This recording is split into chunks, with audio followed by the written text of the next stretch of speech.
আমরা আল্লাহ তাআলা শুকরিয়া আদায় করছি যে আল্লাহ তাআলা একটা দমবন্ধ অবস্থা থেকে জাতিকে বের করেছেন, আলহামদুলিল্লাহ। এবং এই অবস্থায় গোটা জাতির অবদান আছে, বিশেষভাবে তরুণ ছাত্র সমাজের অবদানকে আমরা গভীর শ্রদ্ধার সাথে ভালোবাসার সাথে স্মরণ করছি। তাদের ত্যাগ এবং কোরবানির ফসল আজকের এই শ্বাস খোলা মানুষের চলাফেরা। আমরা এসেছিলাম নৈতিক দায়বোধের জায়গা থেকে, যারা এই লড়াইয়ে জনগণের পক্ষে জীবন বাজি রেখে বুক চিতিয়ে দাঁড়িয়ে গিয়েছিল স্বৈরাচারী শাসনের বিরুদ্ধে। তাদের এখানে যারা আছেন প্রত্যেকেই গুলিবিদ্ধ, গুলি শরীরের একদিকে ঢুকেছে, আরেকদিকে বের হয়ে গেছে। তার মানে এখানে খুব হেভি লিথেল ওয়েপন্স ব্যবহার করা হয়েছে, যেটা সম্পূর্ণভাবে বেআইনি, নিষিদ্ধ, অনৈতিক এবং এখতিয়ার বহির্ভূত, অথচ তাই করা হয়েছে। আমরা তাদের অনুভূতি যখন জানতে চেয়েছি, তখন শারীরিক কষ্টের কথা বলার চাইতে তারা তাদের জাতিকে যে একটা স্বাধীনতা তারা নতুন করে তাদের দৃষ্টিতে উপহার দিতে পেরেছে, এটার জন্য তারা গর্বিত এবং আনন্দিত। এর পাশাপাশি চিকিৎসা, আসলে একসাথে এতগুলো মানুষ ইনজুর্ড হয়েছে, আহত হয়ে এসেছে। আমাদের সব জায়গায় কিছু কিছু সীমাবদ্ধতা থাকে, এখানেও যারা প্রশাসনে আছেন তাদের হয়তো নিশ্চয়ই কিছু সীমাবদ্ধতা আছে। আমরা তাদের সাথে আলাপ করে তাদের আন্তরিকতা উপলব্ধি করেছি।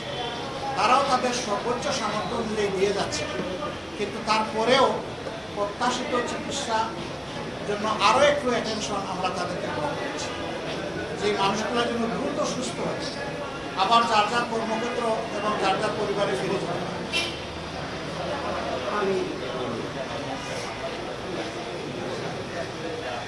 আমরা এটাকে তীব্রভাবে ঘৃণা করি এবং আপনারা জেনে আনন্দিত হবেন যে এখন প্রত্যেকটা মন্দির, ধর্মীয় প্রতিষ্ঠানের পাহারাদারি আমাদের ছেলেরা হাতে লাঠি দিচ্ছে।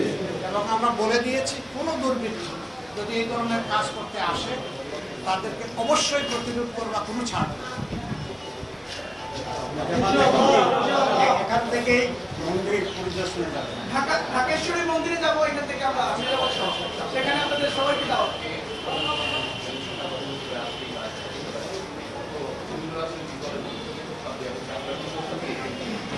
দেখেন, এই বিপ্লবের নায়ক, আমরা যখন প্রেসিডেন্ট মহোদয়ের সাথে বৈঠকে বসেছিলাম, তখন আমরা বলেছিলাম যে আমরা সেকেন্ড স্টেক হোল্ডার, এবারকার প্রাইম স্টেক হোল্ডার হচ্ছে আমাদের ছাত্র তরুণরা। সুতরাং তাদের সাথে আপনারা বসুন, তাদের কথা আপনারা শুনুন।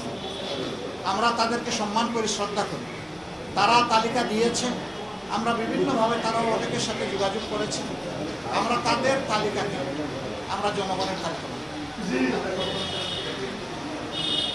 আশা করি আমরা থাকবো। এগুলো এখনও কোনো ডেফিনেটলি আমরা দিতে হবে না, এটা প্রিমেচিওর হবে। আগে ইন্টারিম গভর্নমেন্টটা ফাংশন শুরু করুক। আজ পর্যন্ত জনগণের ফাংশন চলছে, কালকে থেকে শুরু হবে ইন্টারিম গভর্নমেন্ট, এরপরে আসবে পলিটিক্যাল গভর্নমেন্ট। কিন্তু এখন তো জনগণের যে সরকার চলতেছে, কীভাবে চলছে আপনারা বুঝতেই পারছেন। আমরা এই জায়গাটা এইভাবে চলে কিনা চাচ্ছি না। আমরা চাচ্ছি দ্রুত ল অ্যান্ড অর্ডার সিচুয়েশন তার জায়গায় চলে আসুক এবং দুর্বৃত্তরা যেন সুযোগ না পায়। কালকে আপনারা খবর পেয়েছেন, ঢাকা মহানগরীর বিভিন্ন জায়গায় ডাকাতদের গভীর রাতে হানা দিয়েছে। যতক্ষণ পর্যন্ত ল অ্যান্ড অর্ডার সিচুয়েশন ফিরে না আসবে, সুযোগ সন্ধানী দুর্বৃত্তরা, দুষ্কৃতিকারীরা কাজ করবে, তারা এই সুযোগ নেবে। আমরা সমাজের কোনো অকল্যাণ চাইতে পারি।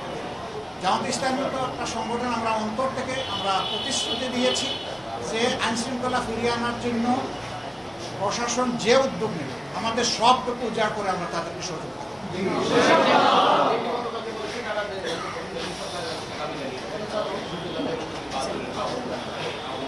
আগে সরকারটা গঠন হোক, আমরা 1, 2, 3 করে আগাতে চাই ইনশাআল্লাহ।